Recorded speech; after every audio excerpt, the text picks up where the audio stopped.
Today's episode proves where there's a will, there's a way.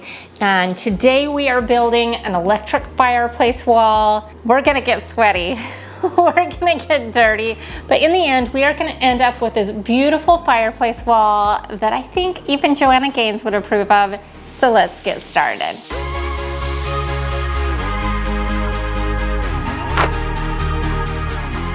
So I'm on my way to the home improvement store to buy supplies for this fireplace. I am so excited. I have wanted a fireplace my whole adult life and never had one. And so after 20 years, I'm finally biting the bullet, taking the bull by the horns, taking matters into my own hands, and I'm gonna build myself a fireplace one way or another. And that's actually the reason I started DIYing in the first place, is because I wanted nice things and I wanted nice finishes and I couldn't always afford them. So one day I just decided that if someone else could do it, why couldn't I? I'm gonna be honest, I'm still a little nervous, but I'm gonna punch fear right in the face like I tell you guys to do all the time, and we are gonna build this fireplace. We're gonna do it. Oh yeah. So I'm almost to the home improvement store. We are gonna do some mega power shopping, get everything we need, load it up in the truck, and take it home.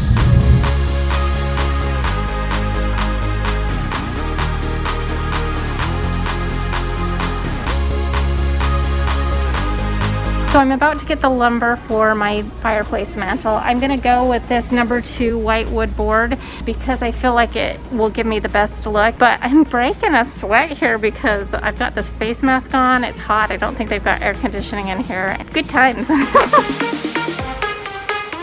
We are ready to get started. First, I gotta move a lot of stuff out of the way. This is something that my husband thinks is a very awesome design statement. It's gonna have to find a new home. But we're gonna just go ahead and clear out all of this out of the way. We are gonna remove the baseboards right on the back side. I hope to kind of salvage some of this, but it's not looking good. Eventually we'll remove them on the sides as well because I do have some built-in shelves planned for either side. But for right now, all we need to do is remove this back baseboard to get started, and that's what we're gonna do. All right, that trim was pretty stubborn, but I showed it who's boss and it's gone. And now what we're gonna do is I'm gonna mark out and tape off where we are gonna be placing the fireplace, and this will just kind of help me to determine how the size will look. So I've determined that our fireplace will be about 72 inches wide, and so I need to just tape that off, measure it, make sure it's centered on our wall, and that there's an equal amount of space on either side. Okay, so we're gonna find center. All right, that will help us. Now, half of 6 feet is 36 inches, so we just need to measure 36 inches on either side of this, and then we'll be golden. We've been having some technical difficulties.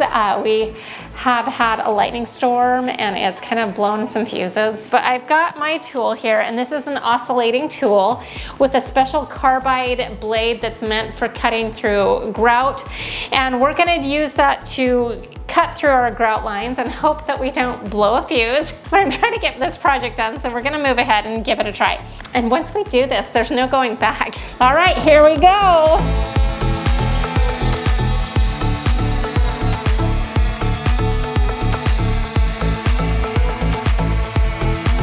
I think that I've gotten down far enough. We'll find out here real soon. But I've just got some tools. I've got a chisel, whatever this kind of like pry bar is, and a hammer.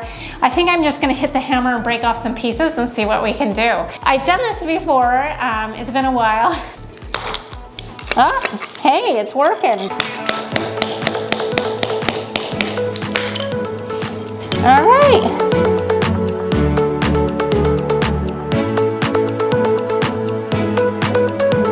This is gonna be a labor of love.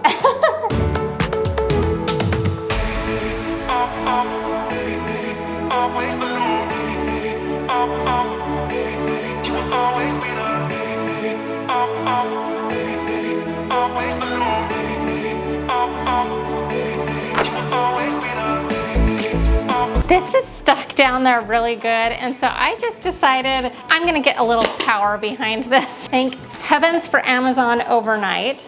This is an air hammer, and it will hopefully take a lot of the elbow grease out of this for me. You hook it up to the air compressor, and then we're gonna just pull the trigger, and hopefully this does all the work for us. And I decided, since it's such a big job, that I'm gonna just go ahead and take this entire section out where I plan on doing built-ins and everything, because I don't want it spitting up tile and everything and banging up my beautiful new fireplace. So I'm just gonna get the tile out now while I'm making a mess anyways. So here we go.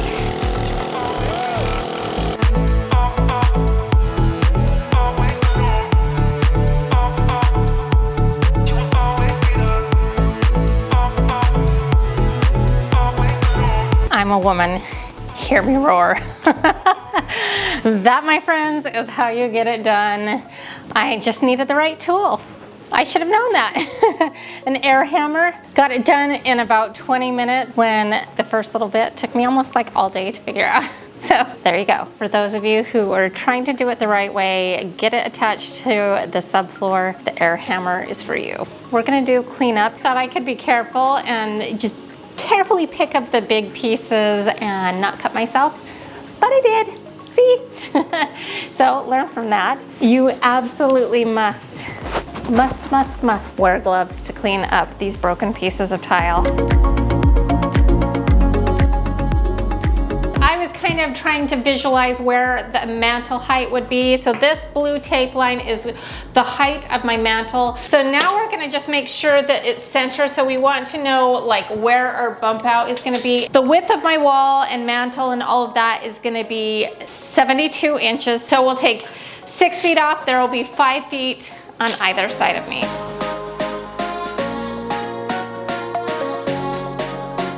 So now we're gonna mark some studs.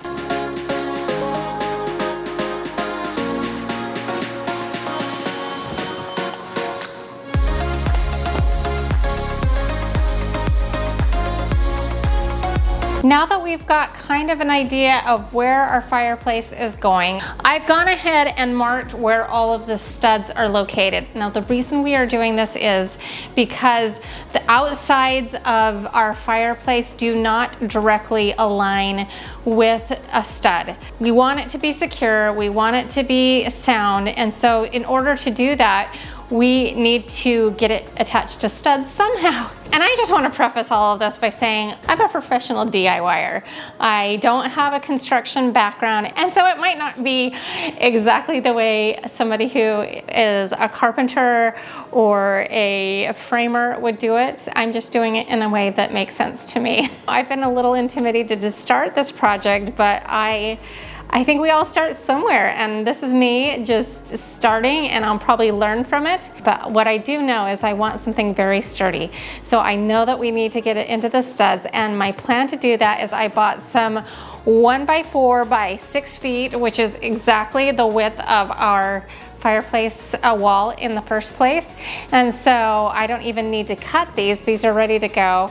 And these were very inexpensive. And what I'm gonna do is I'm gonna hang these on the wall horizontally, making sure that it is into the studs, and I'm gonna do several floor to ceiling, between 4 and 6, something that is attached to a stud. Now the tool I'm gonna be using is this framing nailer. So I've used nail guns before, but this is some serious business here. This is a framing nailer with maybe it's 3.5-inch nail. You want to be careful if you decide to do this. But I was talking to my good friend Leah over at CJ Drill, and she really suggested that I use nails and not screws, because nails, she says, are just plain stronger. So I got this nail gun, and I'll put the link for it below. But before we use it, I'm gonna tell you we need to be safe. I'm not scared of it, but we do need to take some precautions. So I am going to be wearing safety glasses that are attached to my shirt here. And I'm also gonna put my earplugs in. And so we don't need to make any cuts, so I'm just gonna go ahead and install these. Being safe is sexy, according to my husband, so safety first, ladies. I'm gonna attach this to my compressor hose, and I'm gonna point it away from me. There we go. Second time's a charm. So I'll nail it in on one side, and then I'll use a level to make it sure it's nice and level on the other side. So Really important we get it lined up. My first try. I like it. All right, now we're gonna make sure it's level and hit another stud right there. Push it in to engage it. There we go. Hey, so not so bad.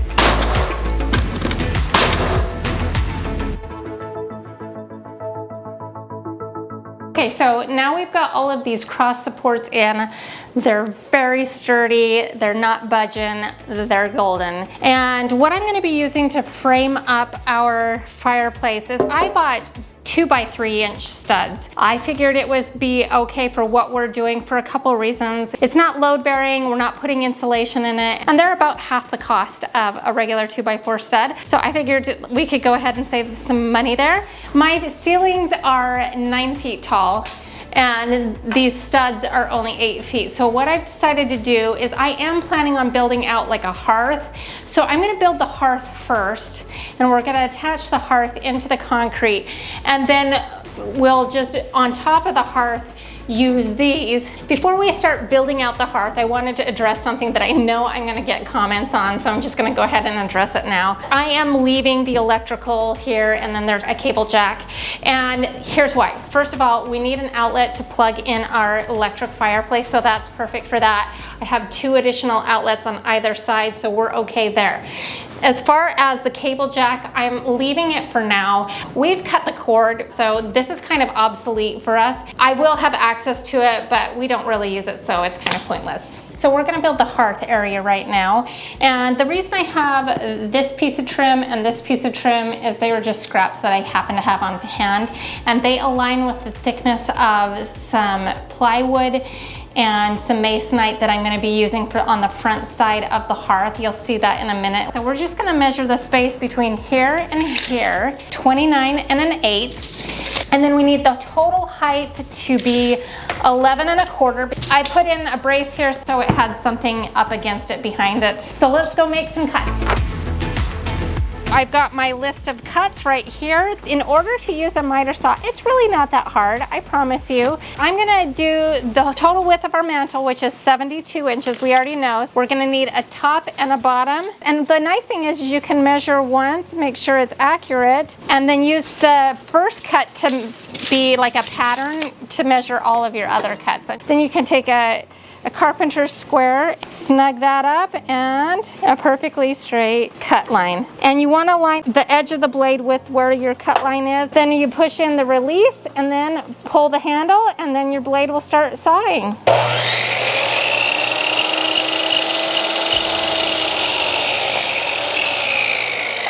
We can use this one as a pattern to cut the bottom plate for our frame.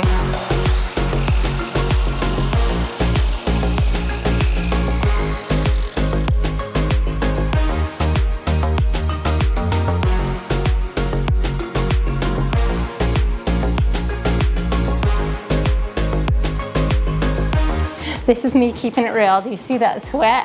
Whew! It is hot and humid here in Florida, but the show must go on.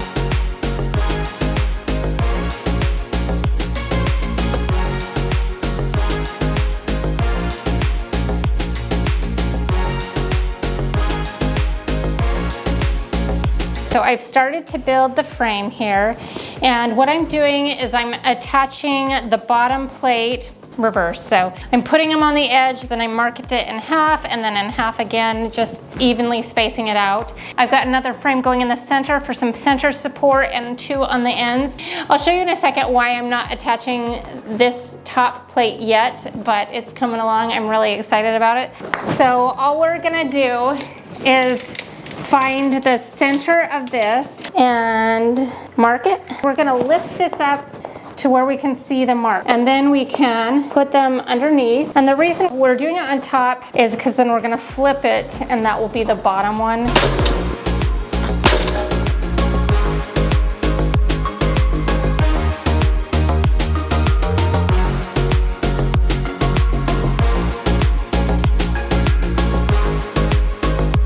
So now it's time to make sure that this whole thing is super solid, and we are going to attach our studs to the foundation. That way it's not going anywhere. So the right way to do this, and the way you'll see most contractors do it, is with a strike tool. The ones that most of us would use are driven by like a gunpowder. And so this is kind of a dangerous tool, even though I have used it before, and it's not as scary as it seems. But because I wanted to make this accessible to all of you, and I knew that some people would feel uncomfortable using something that's a little bit like a gun, I've decided to come up with an alternative. So what I have decided to do that I feel like might be a little bit more user-friendly, these are Tapcon screws. They're blue, meant for concrete. Now in the package of these screws, it comes with the drill bit that you can drive right into the cement with. So we're gonna try this out. I actually haven't tried this. I've tried this one, but I haven't actually tried this. So we're gonna start out by just drilling in. I've already attached our bit that comes in this Tapcon kit, and we're gonna just drill it all the way through. Leah from CJ Drill was absolutely right.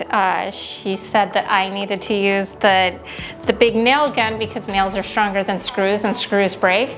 Well, screws really do break. I'm gonna call this a bust. I'm not gonna use the Tapcon screws, and you might have better luck than I did, but I don't need any broken screws. I'm gonna just stick with what I know works. I couldn't seem to hit it quite hard enough, so my hubby took a few minutes out of his busy workday and told me to put my hard-working feet up for a minute while he made quick work of it. Then I added the top plates to our hearth. Then I went outside and cut some plywood to place on top of our hearth and on the front side so that it would be much stronger if somebody decided to sit on the hearth, and I nailed that into place.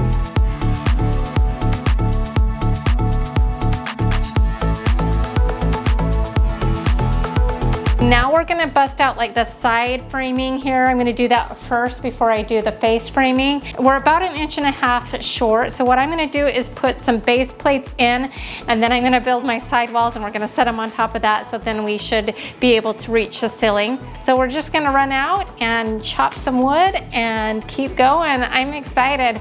It's been kind of a little bit slow going to begin with, but now we should be able to bust things out.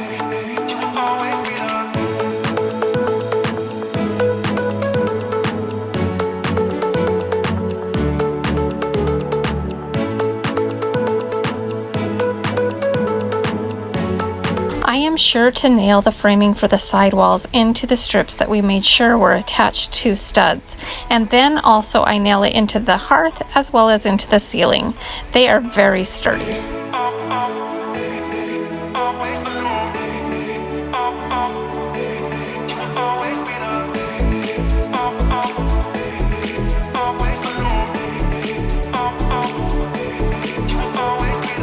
All right, let's talk.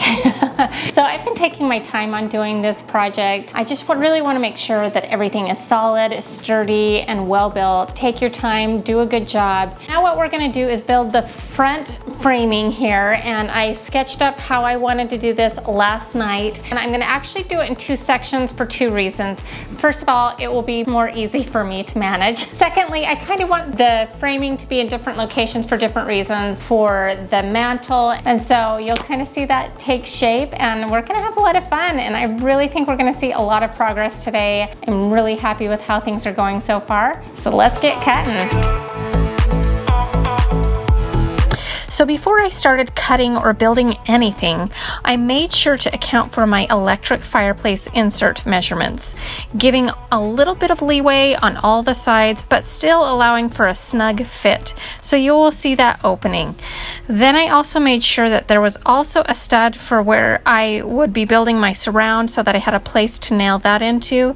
I started out by putting on my top plate for this section at first, but then I decided to take it off and put it on at the end just because I found that it was more important to have the bottom aligned up first, and then it just worked out better for me this way.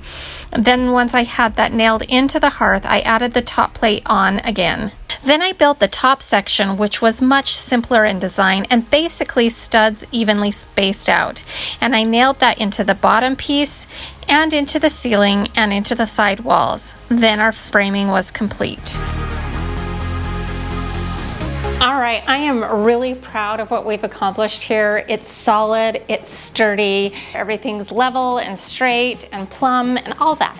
And so it's exactly the kind of foundation that we want. And now it's time to get decorative. So we're gonna go ahead and start covering in the pretty stuff, and we're gonna start from the bottom and move upwards. And so I'm gonna get some masonite to wrap this kind of front part in.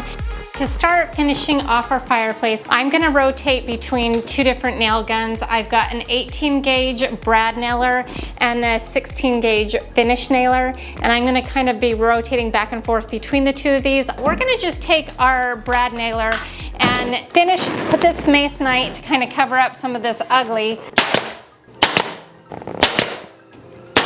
So instead of going with tile, I've decided to use faux brick, and I think it's gonna work out great because it's still gonna lend itself to that Joanna Gaines style that we're after.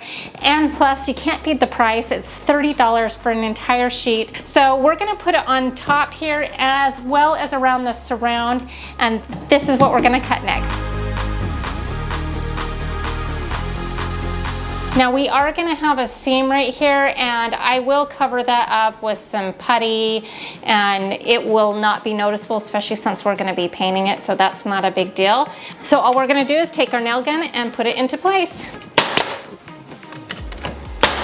Okay, so I know that this is gonna seem weird that I haven't put drywall on and all of that, but I promise it's all gonna make sense. We've done enough work as it is already, so we're okay, and I promise this will work out. So I've marked center here, and I've marked center on our board, so hopefully that will help us line it up a little easier.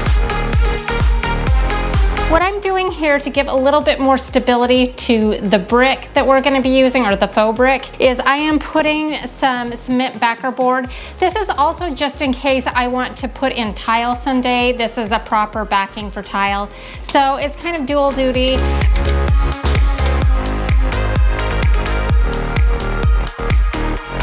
Cut this out to fit, and I'm really excited about it because it's gonna be awesome, especially when it's all painted out. And so now we're gonna install it. I'm gonna add decorative trim, and it's really gonna start taking shape here really soon. Just line everything up on the edge, make sure it's nice and flush, and perfect.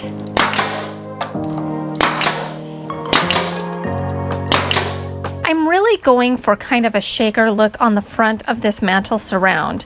I'm using a flat trim that is 2.5 inches wide.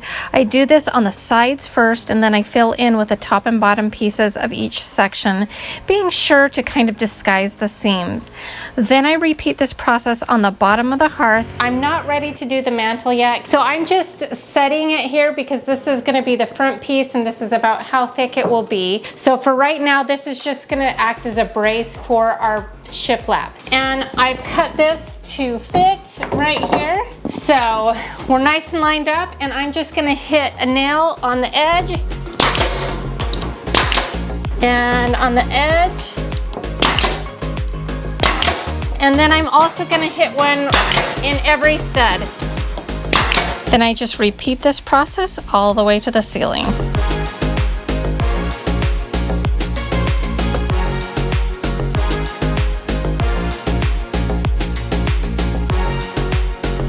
Okay, so I've got all the shiplap up, and now I'm going to cover the sides. My plan was to just cover these sides in some wood trim, but my husband thought it would be really cool if I took another one of the brick panels and did the sides so it kind of looked like a chimney, like a real chimney. And so I thought that was a cool idea. Good job, honey. So we're gonna install that now. Now, similar to the mantel, I framed out the shiplap area in the 2.5 inch wide flat molding on the top and the sides. Then to just add a little more dimension, I add a little pencil molding on the bottom area of the mantel. All right, so we have finished trimming everything, and this is the part where you're gonna be like, I'm sweaty, I'm gross, I'm kind of tired of this project, let's be done with it, let's paint it and call it a day. And I need to tell you, do not skip this step. Do not skip this step. Seriously, do not skip this step. We're going to caulk, we're going to putty, we're gonna sand till it's smooth, and it has a beautiful paintable finish. Do not skip the step, I'm telling you. This is what will make the difference between a high-end quality job and one that's kind of just like, oh, that's a DIY. You want people to come into your house and go, who did you hire to build that? And you can go, I built it myself. Let's see this project through, even though we're like, I'm so over this. The reward is gonna be awesome. So I've spent the past couple of hours taping things off, putting plastic everywhere because I want to use a sprayer. And the reason I want to do this is because I've used a foam roller before and it does a fairly decent job. But I really want this to have a pristine and even coat. So the best way to do that is by using a paint sprayer. I've got a paint sprayer that I've ordered off of Amazon. I'm really excited because this is one of the last little details before we are done.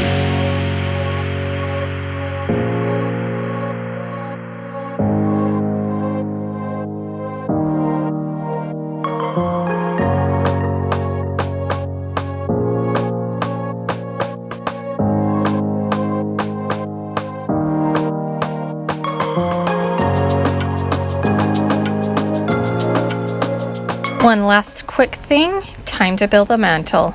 So what we're gonna do here is these wider ones are gonna be the shelf portion, and this narrower one is gonna be the front, so it's deeper than it is high. So then we're gonna take our top, we're gonna set it on and get it lined up. Then I nail everything together with my 16 gauge finish nailer.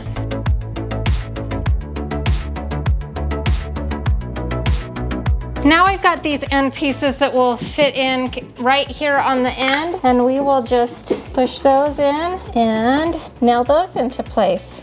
Then I made a little oops-a-daisy and didn't glue it together in the first place, so I decided to add some wood glue on the back in the seams. If you were to actually build this, add the glue first.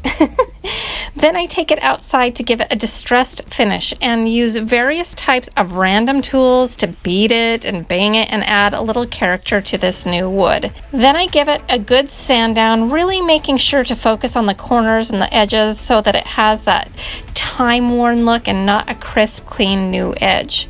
Then I take my favorite bottomless pit of gel stain that still hasn't run out in the color Kona and stain it heavily. I'm trying to match the dark cabinets in my kitchen. Then I do 3 coats of clear lacquer finish. To install the mantle, I take some of our studs and build kind of like an E-frame, as you can see here. Then I take some scrap pieces of wood. Then I take a scrap piece of wood that's the same thickness as our mantle top and make sure everything is centered, and then using our framing nailer to nail it into our studs. This will be solid. It fits like a glove into the space, and I use some finish nails to nail it into our hidden support system, and we are done with the mantle. There's one last element that we need to get in, and that's the fireplace. I did a lot of research and I ended up with this one. I'll link it in the description box below, and we're gonna just plug it in the outlet that was already there, and we're golden. Now here's what Joanna Gaines' Inspiration fireplace looked like. I really found a lot of inspiration in that fireplace as well as a few others. In the end, I have exactly what I want. We ended up spending just under $900 total for everything, not including our hard work. But I actually sent this to my brother-in-law, who's a carpenter. I didn't tell him I built it. I was a little cheater. But I asked him how much he would charge his clients to build something similar, and he said around $4,000, not including the fireplace unit. And so it's totally worth it. Now, you'll notice that I still don't have tile in on either side, and that's because I do have some built-ins planned, and once we get the built-ins in, then I will fix and repair the tile. This fireplace build was a little intimidating to me at first. I punched fear in the face and proceeded. Maybe for you, picking up a drill is a little intimidating, and you start there. You punch fear in the face and you pick up that drill and make something with that drill. Little by little, over time, you're gonna gain confidence. I'm really happy with how it turned out. I'm really happy with the money saved. I feel really proud of myself, to be honest with you. And that's how I hope you feel when you tackle your power tool projects, is a sense of pride. You can accomplish pretty amazing things. If you enjoy enjoyed this episode, here's another one that I think you'll like as well. If you haven't already, consider hitting that subscribe button. And to all of my DIY-niners, thank you so much for watching. We'll see you soon. Bye.